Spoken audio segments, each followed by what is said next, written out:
Pernah gak sih kalian kepikiran kenapa ya kita harus pakai baju? Alasannya karena ada beberapa bagian tubuh yang perlu dilindungi kan. Nah, sama halnya kayak di dunia hukum, hubungan antara hak dan hukum itu sama persis kayak hubungan manusia dan pakaiannya. Tubuh kita itu adalah hak, sedangkan pakaian itu adalah hukum. Pakaian ada karena adanya tubuh yang harus dijaga, bukan sebaliknya. Hukum diciptakan karena ada hak yang harus dilindungi. Tanpa ada hak yang harus dilindungi, hukum tidak punya alasan untuk dibuat. Muncul pertanyaan seru nih, hak dulu atau hukum dulu? Ibarat kata, ayam atau telur dulu? Menurut Jeremy Bentham, hak itu baru ada kalau sudah tertulis dalam undang-undang. Jadi kalau nggak ada hukumnya, hak itu seperti janji manis tanpa bukti.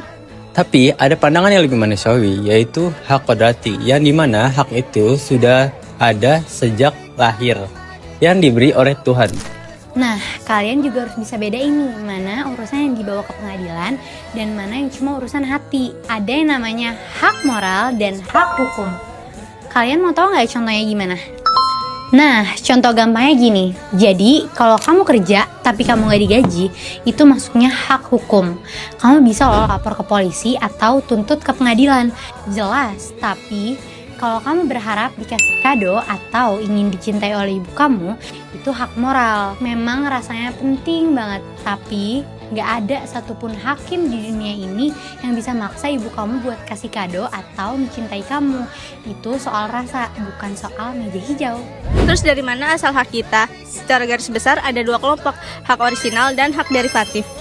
Orisinal itu fitur standar atau paket awal dari Tuhan. Isinya hak hidup, hak bebas, dan hak memiliki barang.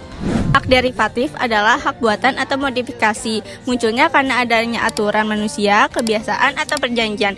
Contohnya hak sewa rumah. Nggak cuma itu, jenis hak itu luas banget. Ada hak dalam bernegara, ada hak privasi antar manusia, sampai ada hak yang lagi rame banget nih, yaitu hak privasi. Hak dimana kita dibiarin tenang tanpa diganggu urusan pribadinya. Mau kamu orang biasa atau artis sekalipun, kamu punya batas wilayah pribadi yang nggak boleh diumbar sembarangan. Dari data medis sampai foto kamu sendiri. Intinya, hukum ada buat kita, bukan kita buat hukum. Jadi jangan lupa kalau hak kita adalah tubuh yang harus dijaga martabatnya, dan jangan takut untuk menuntut hak kamu ya. Saya Rizkita. Saya Kalisa. Saya Hanifah. Zaki. Sampai jumpa di pembahasan hukum lainnya. Dadah.